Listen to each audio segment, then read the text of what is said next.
యాదాద్రి భువనగిరి జిల్లా ఆలేరు పట్టణ కేంద్రంలో ప్రాథమిక వ్యవసాయ పరపతి సంఘం లిమిటెడ్ మహాజన సభను మంగళవారం చైర్మన్ ముగులుగాని మల్లేష్ గౌడ్ ఆధ్వర్యంలో నిర్వహించారు. ఈ సందర్భంగా వారు మాట్లాడారు. యాదాద్రి భువనగిరి జిల్లా ఆలేరు పట్టణ కేంద్రంలో ప్రాథమిక వ్యవసాయ పరపతి సంఘం లిమిటెడ్ మహాజన సభను మంగళవారం చైర్మన్ ముగులుగాని మల్లేష్ గౌడ్ ఆధ్వర్యంలో నిర్వహించారు. ఈ సందర్భంగా వారు మాట్లాడుతూ గతంలో కంటే ఇప్పుడు పరపతి సంఘంను అభివృద్ధి దిశగా నడిపిస్తున్నామని తెలిపారు. మండలంలోని షారాజీపేట గ్రామంలో దాదాపు 2 ఎకరాల ప్రభుత్వ భూమిని తీసుకొని గోదాములు నిర్మించి కిరాయిలకు ఇవ్వడం జరిగిందని చెప్పారు. రైతులకు యూరియా అందుబాటు ఉండేటట్లు చేశామని, రైతులకు ఎలాంటి ఇబ్బంది కలగకుండా మా పాలకవర్గం కృషి చేస్తుందని అన్నారు. ఈ కార్యక్రమంలో PSCS vice chairman Chinthakindi Chandrakala Murari, డైరెక్టర్లు బీసా కృష్ణంరాజు, కూల సిద్ధులు, గవ్వల నరసింహులు, దారెడ్డి శేఖర్ రెడ్డి, ఆరె మల్లేశం, బైరపాక లక్ష్మి, దడిగే అంజయ్య, నాయకులు Manga Narasimhulu, Bingi Ravi, Samudrala Kumar, Poreddy Srinivas, Nayani Ramachandra Reddy, Bairapaka Anand, Tirupati, Surender Reddy, CEO Induri Venkata Reddy, bank field officer Koti Reddy మరియు రైతులు తదితరులు పాల్గొన్నారు.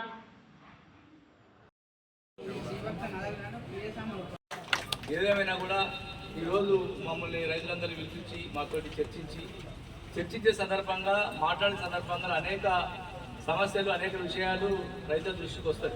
ఓపెన్ అందుకే ప్రభుత్వం కూడా 6 నెలలకు ఒకసారి మహాజన సభ నిర్వహించి అకౌంట్స్ అంటే వాళ్ళ లాభ నష్టాలు అనేది రైతులకు కానీ, నాయకులకు కానీ మీడియా ద్వారా, పత్రికా విలేకరుల ద్వారా తెలుస్తుంది. కాబట్టి ఒక 6 నెలలకు ఒకసారి ఈ మీటింగ్ జరుపుకోవడం ముఖ్యం.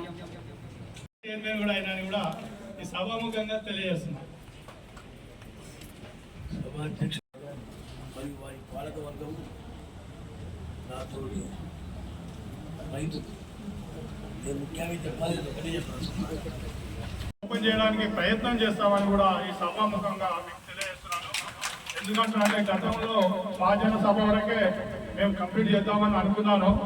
నేను ఒక పట్టు పట్టినంటే నేను కూడా మొండి పక్క ఆ పని అయిపోయేదాకా నేను నిలవను. కాబట్టి నేను అది చేసేలేకపోతుంటే కొన్ని టెక్నికల్ ప్రాబ్లం వల్లనే అది ఇప్పటిదాకా కూడా ఆగింది. అది ఖచ్చితంగా మీ సహకారం తీసుకొని ఖచ్చితంగా బిల్లింగ్ చేసి ఈ ప్రాంతంలో మనం అది పెట్టుకుందామని కూడా కోరుకుంటున్నాను. అదేవిధంగా సభ ఏర్పాటు చేసుకోవడం జరిగింది. దాని లాభాలు అన్నీ చదివి వినిపించడం జరిగింది. దాంతో భాగంగా మేము ఎక్కి 4.5 సంవత్సరాలలో గతంలో ఉన్నదానికంటే అప్పుడు 2 కోట్ల క్రాప్ లోన్ ఉంటే ఇప్పుడు 9.5 కోట్ల క్రాప్ లోన్ ఇవ్వడం జరిగింది. అప్పుడు 65 లక్షలు ఎల్టీ లోన్ ఉంటే ఇప్పుడు 7 కోట్ల 55 లక్షలు మనం ఎల్టీ లోన్ ఇవ్వడం జరిగింది. అదే కాకుండా రైతులకు గ్రామాన మరి ఆలేరులో ఒకటే దగ్గర యూరియా అమ్మి రైతులు ఎన్నో ఇబ్బందులు పడుతున్న క్రమంలో మరి మా పాలకవర్గం ఆలోచన చేసి ఈ విధంగా అయితే రైతులకు ఇబ్బంది అవుతుంది, రైతుల దగ్గరికే మేము పోతామని చెప్పి గొల్లకొండలో ఒక మిల్లు, ఒక షాప్ ఓపెన్ చేసి అక్కడ కూడా యూరియా ఇవ్వడం జరుగుతుంది. కొల్లూరులో కూడా ఒక షాప్ ఓపెన్ చేసి అక్కడ కూడా యూరియా ఇవ్వడం జరుగుతుంది. ఇక్కడ ఆలేరులో కూడా యూరియా ఇవ్వడం జరుగుతుంది. రైతులకు ఏ ఇబ్బంది లేకుండా మా శాయశక్తుల పనిచేస్తున్నాం.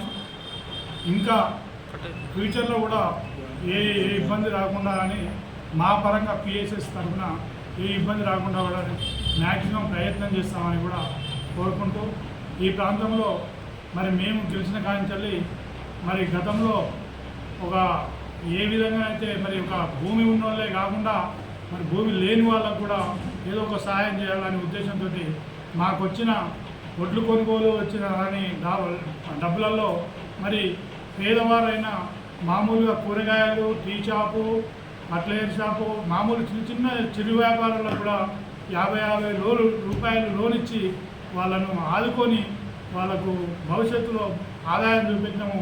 నిన్న కాక మొన్న ఒక రైతు వచ్చి నా దగ్గరికి వచ్చి అన్నాడు, 50,000 రూపాయలు ఆయనకి ఏ భూమి జాగా లేదు. ఒక మన దగ్గర ఉన్న సొసైటీలో ఉన్న భూమి ఆయన షూరిటీ పెడితే నేను 50,000 రూపాయలు అనామతం ఇస్తే ఆయన కిరాణా షాప్ పెట్టుకొని 50,000కు ఈ అప్పు తీరే వరకు నేను 50,000 సంపాదించుకున్నా.